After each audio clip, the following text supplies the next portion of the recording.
So good afternoon, welcome or welcome back. I'm Jason Beal with Ingram Micro. I'm here representing SNIA Europe. Today we have a presentation from Christian Hagen, who's the Vice President of EMEA and Managing Director of DataCore. Christian has been with DataCore for over 12 years, has held various roles, technical roles, business management, sales. In fact, he's led sales in both the United States and EMEA at separate times during his tenure with DataCore. Interested to hear what he has to say regarding the evolving technology landscape and specifically interfaces and integration to cloud. So without further ado, please join me in welcoming Christian to the stage. Okay, thank you. Okay, my name is Christian Hagen, as he already mentioned. Although I'm doing that already for 12 years, I'm still nervous each time I have to do some kind of presentation. In fact, today we try to go over some kind of questions that are in conjunction with the role of storage virtualization mainly, but also apply to the general rules of virtualization over the past decade, and what kind of influence they still have on the businesses and specifically on the current evolving role of the cloud services. It's a little bit cynical to start maybe with the reference to the ongoing storm and hurricane that is currently hitting the USA. As you may have heard, already 16 people had lost their lives, but it will be also have, again, a great impact and discussion on how can companies and businesses survive such uncommon happenings and how they protect themselves within their given budgets.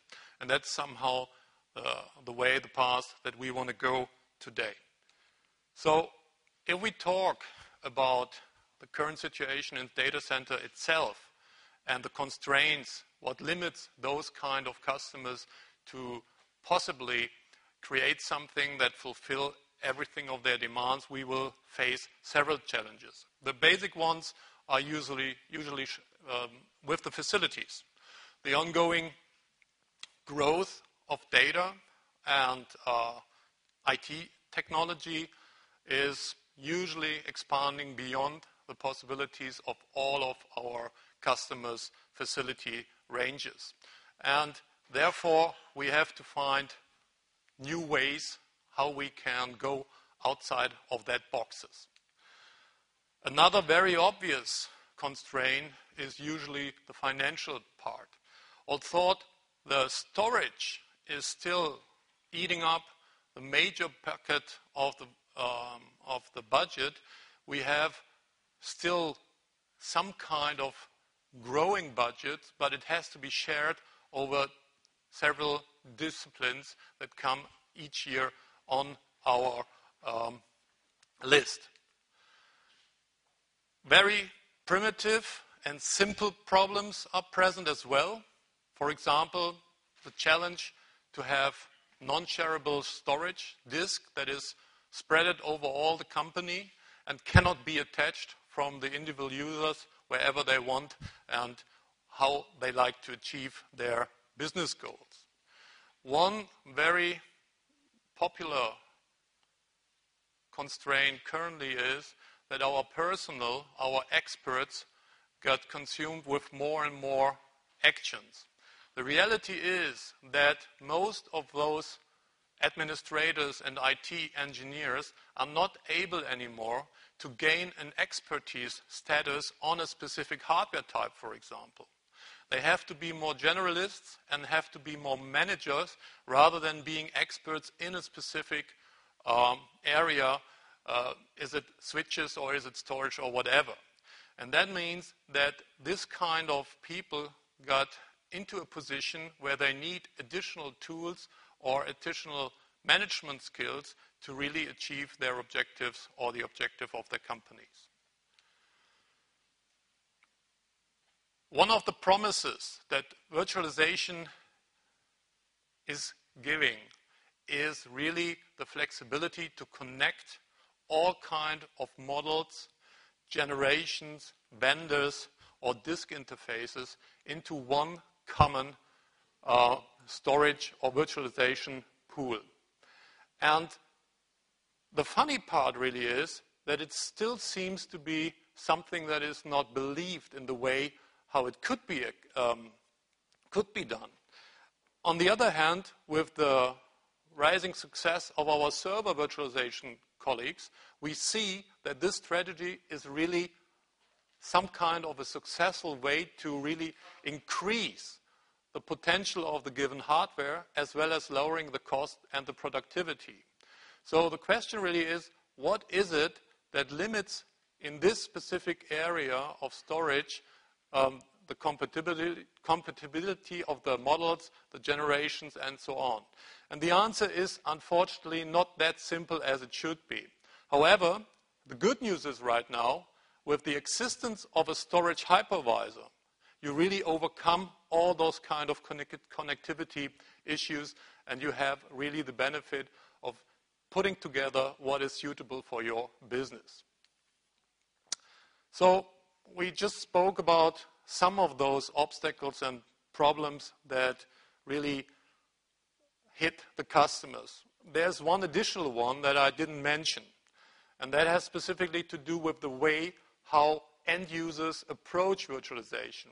And they do it usually top level down. What I mean is they start to virtualize their server infrastructure first and realize a little bit later, or in some cases immediately, that this is not going to lead to the desired results, because the underlying infrastructure is not able to deliver the necessary high availability or flexibility to their server infrastructure that they had implemented. So what can we do about it? It's not really good to talk about problems. We want to listen to some kind of solutions. This, what I'm going to present right now, is very, very high level. That is mandatory. If you need more detailed information on a technical level, please feel free to come to our booth, and we are going into the bits and bytes. We have everything present. One of the major problems that we are confronted with is that most of our resellers and of the end customers try to solve a problem from a very, very detailed perspective. And they get so consumed and overwhelmed with the issues and the kind of constraints that are going to happen here that they lost track of their overall achievement. So one of the advices that we are going to give to all of them is try to take a look from above. See from the helicopter view down and really mention or try to explore what is the achievement that you want to try to get. And if we look a little bit detailed on that, then we easily identify that most of our problems can be solved with three major topics. With the resourcing of the pool resourcing, with a possibility to direct the traffic with automation capabilities, and, very important, to have a management that is central but can span over a lot of different locations. With these three major points, you are in a position to really achieve most of your objectives. So what do we understand under pooling? Generally, from a storage perspective, we try to combine all kind of storage resources in a generalized pool. That means really that it is going to span over all kind of generations that you have in your company, starting from the oldest DAS up to the newest SSD hardware. And what it makes also is that these resources will be then shared over all users or servers. It immediately is able to recover inaccessible or isolated disk space, and you can share that with your team or with your company and make here a significant step forward in regard of the cost. It also, as it is a hypervisor, hides some kind of hardware incompatibilities. That means really that this becomes a standard interface to all of your storage devices as well as to your server devices. And in fact, it is some kind of interface for the future, because you can also put every new upcoming device immediately without any disruption into your pooling system. A major effect that is gained in regards of productivity is the possibility to automate. Allocate your space just in time. Yeah? We all know usually about functionalities like thin provisioning, but it's more about that. We do not waste storage anymore. Yeah? We also have the possibilities to work with so-called auto-tiering policies over a different amount of tiers and move our storage or our data to their desired stations. If a system is highly frequented, it is automated into the SSD part. If there is no action on that data anymore, it's automated to the SAS or later to the archiving system. And this is all based on generic rules that can be very sophisticated. As an example, we have to implement the possibilities of holidays or specific vacancies of customers where maybe this time frame has an influence how data is moved around. Yeah? And that you do not come back on a Monday and you can't start your system anymore in an appropriate time because everything is moved to a very, very slow device. So all that kind of policies are in that system implemented, but more important, the entire automation is completely device independent, as you will expect it from some kind of a storage hypervisor. This is really the very, very important part on the automation. Central management, as I referred already, the possibility here is to concentrate all the necessary activities on one console or on one group. And again, it is very important that we do not have any kind of dependencies to a specific hardware or to a specific system. Hardware itself, and I know the hardware vendors do not really like to hear that, but specifically in the storage areas are becoming mandatory. It's the same like with the telephones. You don't have to use a specific telephone that is delivered by the telephone provider. You can use whatever telephone you want to have.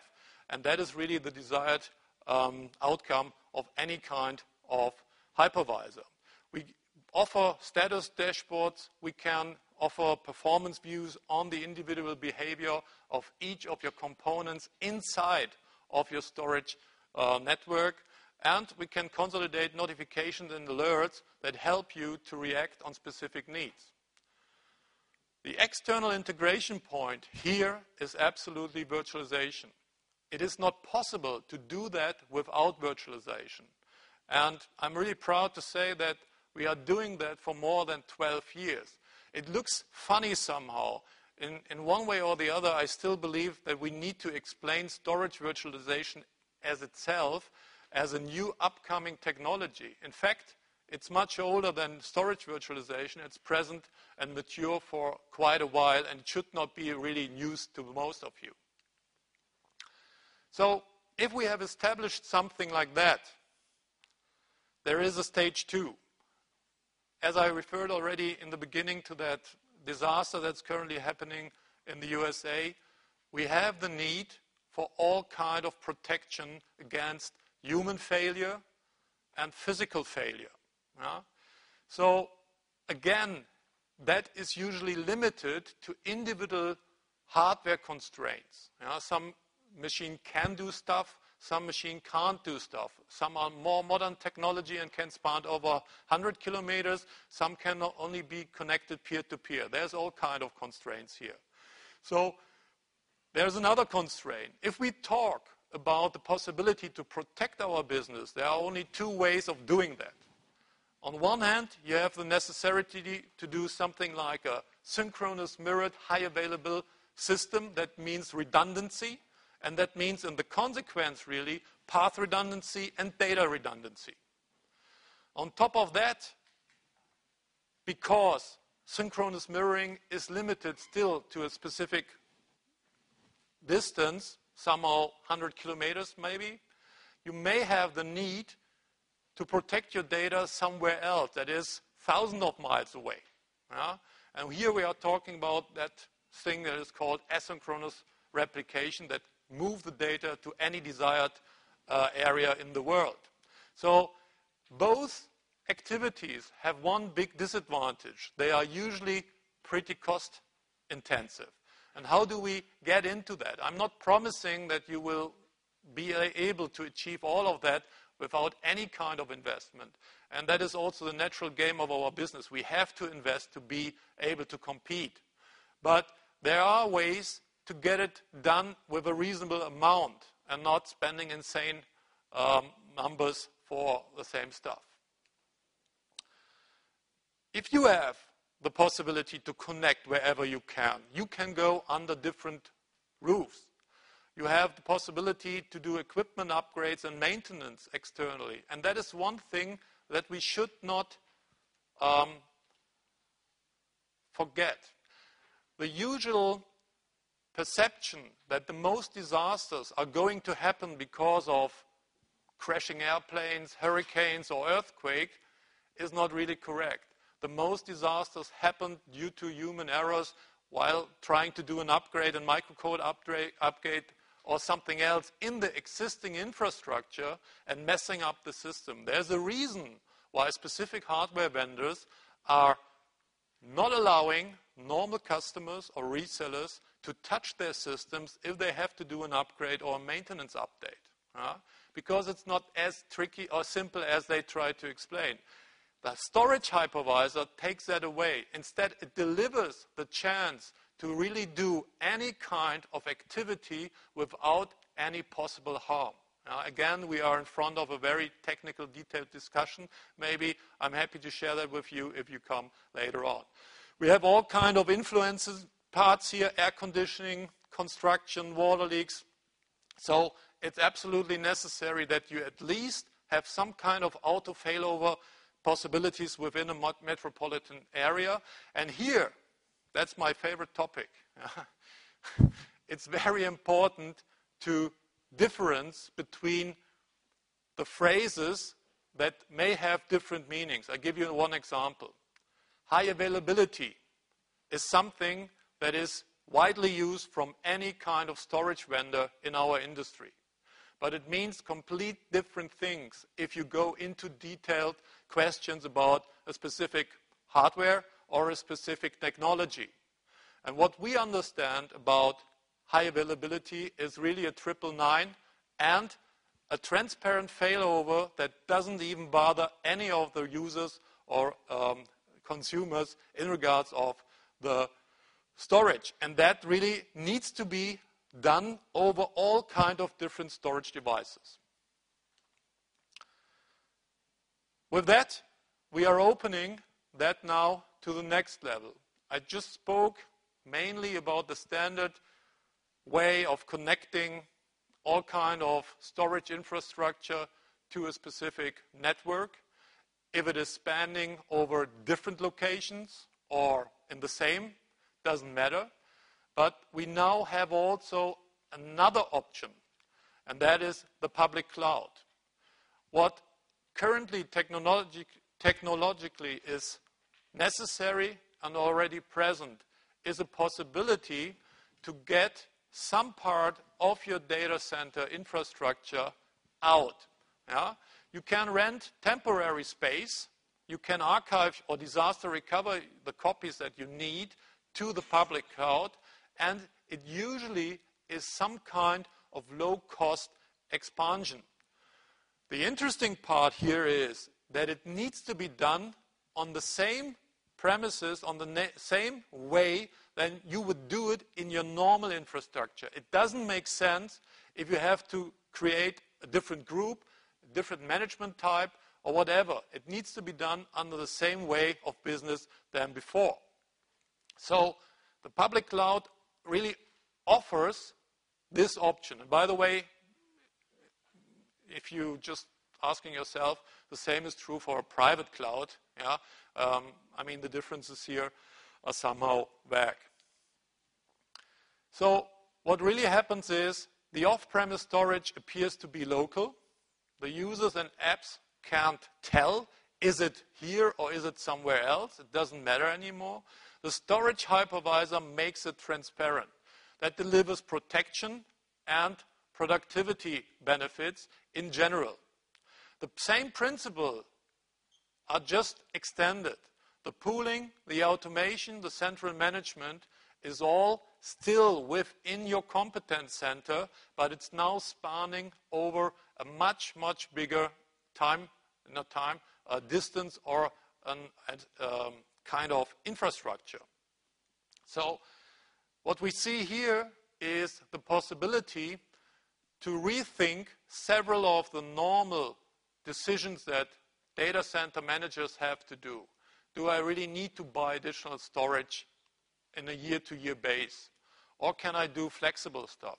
In general, the entire virtualization has their main benefit in delivering flexibility.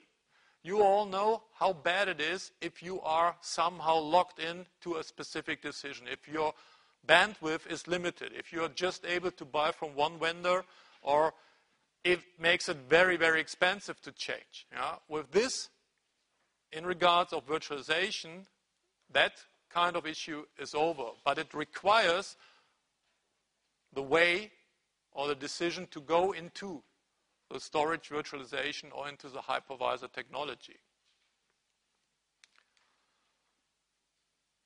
The outcome really is simple. Limitations are removed. The amount of decision freedom is maximized. The resources can be used individual and in line with the necessary needs.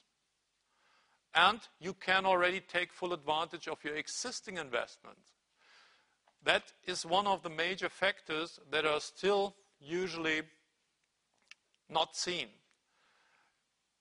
In the experience that I have with over 12 years working for DataCore, it usually is a matter of fact that a company starts to build something on a green field again.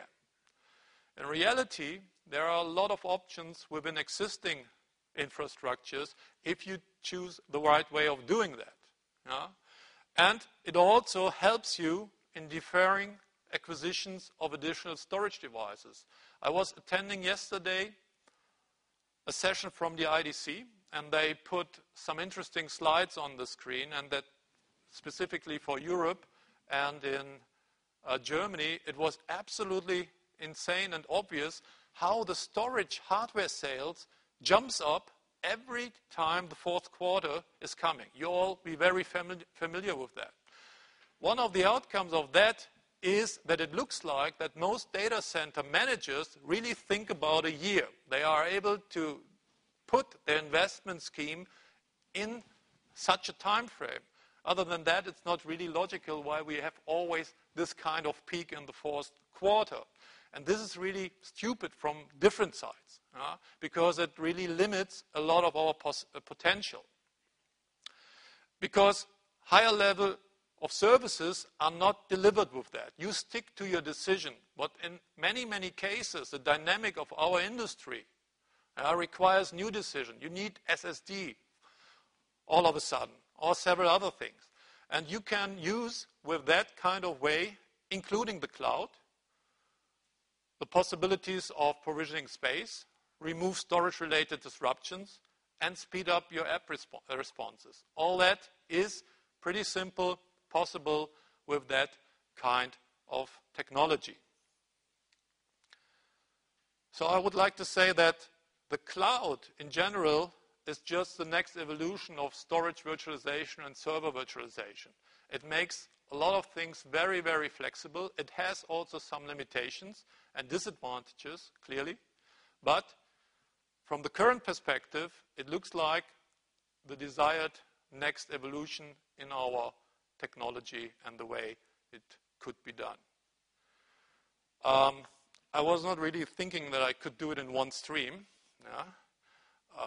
I'm not exhausted, so I still can answer questions if you have. Or we stop it right now and gain additional break minutes. So very flexible from my point of view. Any kind of questions specifically to storage virtualization? Not one simple one? Yeah, sorry. When I do storage virtualization, I use my whole storage for all the different systems. How do I manage the risk when something is failing or the network is failing or some of these? Yeah, the question really is in regards of the possible problems, failures. I interpret your question more now in the way that a technical failure or something like that can happen. And that is pretty simple. The question is very relevant, but the answer to that is pretty simple, and I said it already. What you need to understand is if you want to have this specific kind of high availability, you have to have the path redundancy and the data redundancy. That is the mandatory paradigm for getting into that stage that allows you to not suffer under those conditions. And that is not something that is new. I mean, that is pretty common. One other point to mention in this here, because you said it in this way, most people think about the issues are coming with technological failures. Yeah, the switch goes down or whatever. In reality, the potential of having issues that are human related or let's say related to some kind of upgrades in kind of part of that very complex scenario, that is more given. And the storage hypervisor simplifies that very much because in reality the storage hypervisor presents one face to the application servers and one face to the storage infrastructure. And that eases up the entire complexity of having thousands of firmware levels from different HBAs connecting to specific storage boxes with some kind of storage related questions. And on top of that, if you have, for example, the question of supporting new operating systems, we can take VMware, for example. A lot of our customers do not have the benefit that their existing hardware is already certified to the newest VMware ESX system. But with a storage hypervisor in between, that problem is away because the front-end face to the VMware is a certified storage hypervisor that fixes that issue. And that is something that you really need to have in your mind. The front end to the operating system as well as the front end to the back end is now very transparent, but in a specific interface mode. Did I answer your question or sneak around? Okay. More questions? Oh, it was not such a good presentation. There must be. A few. One. No? Okay, oh. Yeah.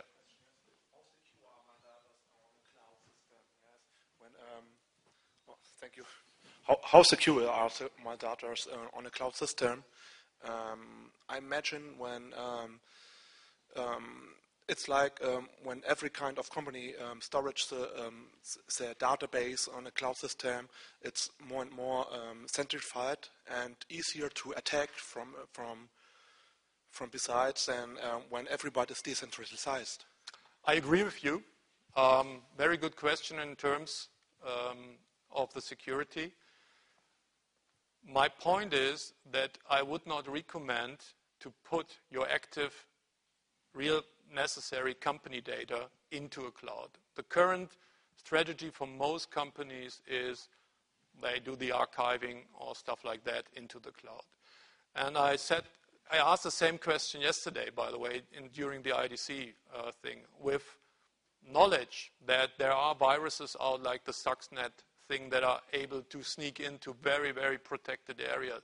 I don't think that it should be underestimated how secure the data is. If you talk to the cloud service provider, they will explain all and everything. They have also the standard hardware security. But in regards of criminal